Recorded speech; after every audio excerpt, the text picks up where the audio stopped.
C'est un petit village de Galilée, pas très loin du lac de Tibériade. Ce jour-là, une des maisons de ce village déborde de monde. Elle est pleine à craquer. Les gens sont serrés les uns contre les autres dans l'unique pièce de cette maison. La plupart sont debout. Ce sont surtout des gens simples, des gens du peuple. Il y a des paysans, des artisans, des petits commerçants, des pêcheurs du lac de Tibériade. Leurs visages sont burinés par la vie au grand air, par le soleil. Leurs mains sont calleuses. Il y a aussi quelques notables. On les reconnaît à leurs longues barbes bien entretenues, à leurs beaux habits bien propres. Certains d'entre eux sont assis sur un banc, d'autres sur des tabourets. Parmi eux, il y a quelques pharisiens, des juifs très pieux, qui mettent un point d'honneur à suivre scrupuleusement toute la loi de Moïse avec ses nombreuses recommandations. Il y a même quelques docteurs de la loi, des juifs qui passent leur vie entière à étudier la Torah et les autres textes sacrés. Certains d'entre eux sont même venus spécialement de Jérusalem pour être là. Il y a enfin quelques femmes qui se serrent dans le fond de la pièce. Elles essaient de ne pas se faire remarquer. C'est une maison ordinaire, banale, comme beaucoup d'autres maisons en Galilée. Une maison en torchis, de plein pied, sans étage, avec un toit en terrasse et un petit escalier à l'arrière pour monter sur la terrasse. Dans la ruelle devant cette maison, il y a un attroupement. Beaucoup de gens essaient d'entrer par la porte qui est restée ouverte. Ils veulent voir ce qui se passe à l'intérieur.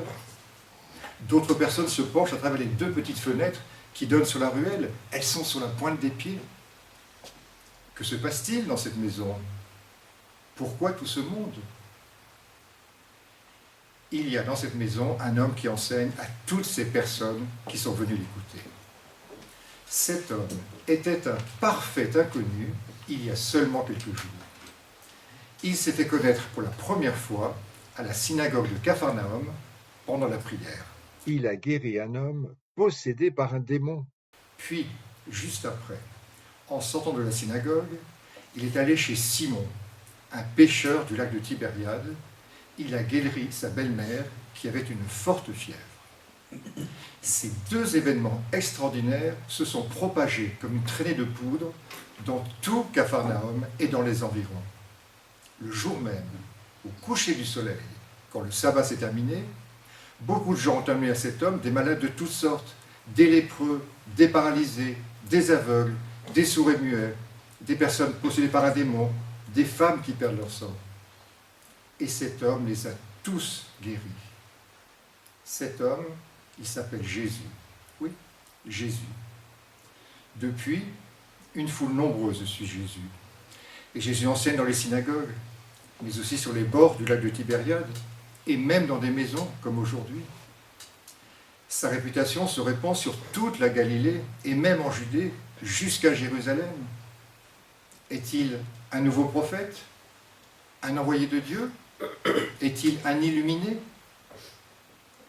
Dans la maison, tout le monde écoute Jésus avec la plus grande attention. On pourrait entendre une mouche voler. Non loin de là, un homme est seul dans sa maison. Il n'est pas venu voir Jésus. Pourtant, il aurait bien voulu. Il a entendu parler de Jésus, des nombreuses guérisons qu'il a faites, mais ce n'est pas possible. Il est couché chez lui comme tous les jours depuis de nombreuses années. Il ne peut pas marcher. Il est paralysé depuis sa plus jeune enfance. Heureusement, il a quelques amis qui viennent le voir de temps en temps. Justement, l'un d'eux arrive. Tu sais pas, Jésus est dans une maison tout près d'ici. Il y a un monde fou qui est venu l'écouter. Viens, on y va. Mais je ne peux pas marcher. Tu sais bien, je ne peux pas bouger. T'inquiète pas, je suis venu avec 3 copains. On va te porter et on va t'emmener voir Jésus. Aussitôt dit, aussitôt fait. Ils prennent 2 grandes perches en bois, ils les fixent à une grande toile, ils installent leur ami paralysé sur cette civière improvisée et hop, les voilà en chemin. Il fait très chaud, le soleil cogne fort, les porteurs transpirent à grosses gouttes. Ils arrivent devant la maison, ils disent aux gens massés devant la porte, « S'il vous plaît, notre ami est paralysé, pouvez-vous nous laisser passer ?»« Chut, on n'entend pas Jésus, vous n'avez qu'à attendre. » Ils insistent. S'il vous plaît, laissez-nous passer. Peut-être que Jésus va le guérir. Ah, ça suffit, chut. L'un des porteurs dit à ses copains, j'ai une idée, venez, suivez-moi, on va passer par l'arrière. Pendant ce temps, Jésus enseigne longuement à toutes les personnes qui sont venues l'écouter. Ce qui frappe l'assistance, c'est que Jésus enseigne avec une autorité naturelle, pas comme les docteurs de la loi. Il ne fait pas de discours compliqués, il n'emploie pas de mots compliqués, personne ne comprendrait. Il utilise des mots simples, des mots de tous les jours. Il utilise des comparaisons, des images tirées de la vie courante. Parfois même, pour mieux se faire comprendre, il raconte des petites histoires, des histoires de bergers et de brebis, des histoires de paysans, de marchands, d'artisans, des histoires de famille, de pères et de fils. À un moment donné, on entend des bruits qui proviennent du plafond. Oh, pas des bruits très forts, comme si des gens là-haut marchaient sur la terrasse. Puis, de la poussière se met à tomber du plafond. Puis des petits morceaux de terre séchée. Puis des petits morceaux un peu plus gros. Jésus s'arrête de parler. Comme tout le monde, il regarde le plafond. Personne ne comprend ce qui se passe. Les personnes qui ont reçu un peu de terre sur la tête s'écartent rapidement. Elles secouent cette terre de leurs cheveux et de leurs tuniques. Ce sont maintenant de plus gros morceaux qui tombent au milieu de la pièce. Bientôt, une ouverture apparaît et des mains agrandissent le trou. Le propriétaire de la maison n'ose pas intervenir devant Jésus, devant toute cette foule. Mais il est furieux de voir que des gens saccagent ainsi le toit de sa maison. L'ouverture s'agrandit à vue d'œil. Le soleil entre à flot par cette ouverture. On voit des hommes là-haut sur la terrasse. Ils arrachent les branches recouvertes de terre séchée qui sont posées en travers des poutres. Les gens s'écartent davantage.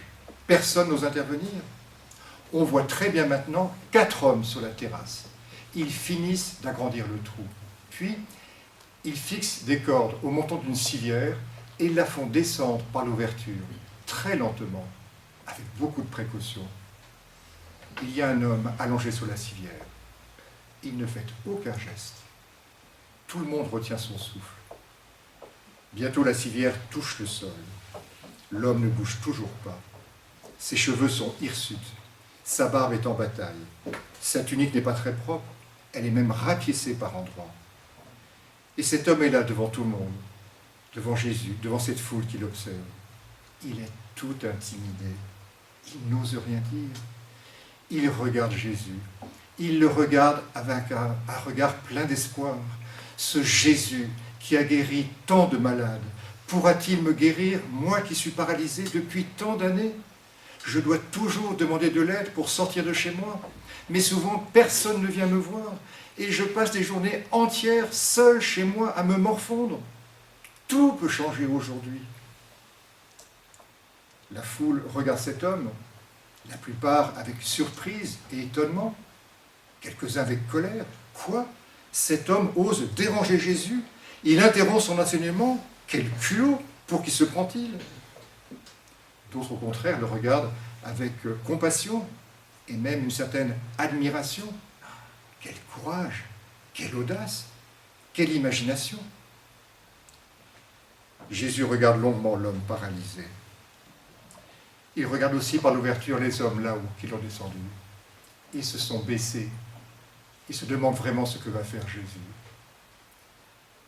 Jésus regarde à nouveau l'homme paralysé avec un regard rempli de compassion et de bonté. Jésus voit leur foi. Il s'approche de l'homme paralysé. Il se baisse. Il lui touche le bras. Il le regarde dans les yeux. Il lui sourit. Tes péchés te sont pardonnés. Quoi? L'homme paralysé n'en revient pas. Mais je ne suis pas venu pour ça, pense-t-il. Je suis venu pour remarcher. Je suis venu pour être guéri. Mes compagnons me racontaient toutes les guérisons que Jésus a faites. Je m'étais dit, pourquoi pas moi? Devant Jésus, il est déçu. Mais il n'ose pas montrer sa déception à Jésus. Alors, il la cache.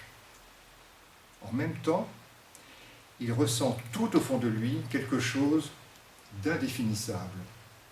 Quelque chose de très ténu aussi. Il se sent comme comme plus apaisé, comme plus léger, comme plus serein aussi. Mais il ne peut toujours pas marcher. Pendant ce temps, les pharisiens et les docteurs de la loi sont vraiment en colère. Ils regardent Jésus avec des yeux furibonds. Ils sont rouges de colère. Ils serrent les poings. Ils serrent la mâchoire. Ils se disent en eux-mêmes, « Quoi ? Cet homme ose pardonner les péchés ? Mais pour qui se prend-il ? Seul Dieu peut pardonner les péchés. C'est très compliqué de se faire pardonner les péchés. Il faut aller au temple de Jérusalem, il faut voir les prêtres, il faut faire des sacrifices, il faut réciter des prières. Et cet homme prétend que tout cela est inutile. Plus de temple, plus de prêtres, plus de sacrifices, plus de prières. Mais pour qui se prend-il ? Il blasphème. » Jésus les regarde l'un après l'autre. Il connaît leur raisonnement. Pourquoi raisonnez-vous ainsi dans vos cœurs ? Quel est le plus facile à dire ? Tes péchés te sont pardonnés ? Ou bien lève-toi et marche ? Personne n'ose répondre. Eh bien, pour que vous sachiez que le Fils de l'homme a tout pouvoir pour pardonner les péchés, lève-toi, prends ta civière et va dans ta maison. À l'instant même, l'homme qui était paralysé se lève devant tout le monde. Son visage rayonne de joie et de bonheur. Jésus l'a guéri. Il peut à nouveau marcher. Il rend grâce à Dieu. Il regarde Jésus avec gratitude.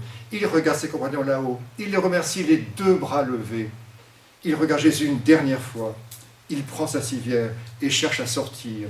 Les gens s'écartent et lui font comme une haie d'honneur. Dans sa poitrine, son cœur cogne fort. Il marche à nouveau sans l'aide de personne. Il rend grâce à Dieu. Le propriétaire de la maison se dit « Mon toit, après tout, c'est pas si grave. Cet homme peut enfin marcher. » Les gens qui ont assisté à cette guérison sont saisis de stupeur et d'effroi. Ils se mettent eux aussi à rendre gloire à Dieu. Nous avons vu aujourd'hui des choses extraordinaires. C'était la guérison de l'homme paralysé d'après l'évangile de Saint Luc.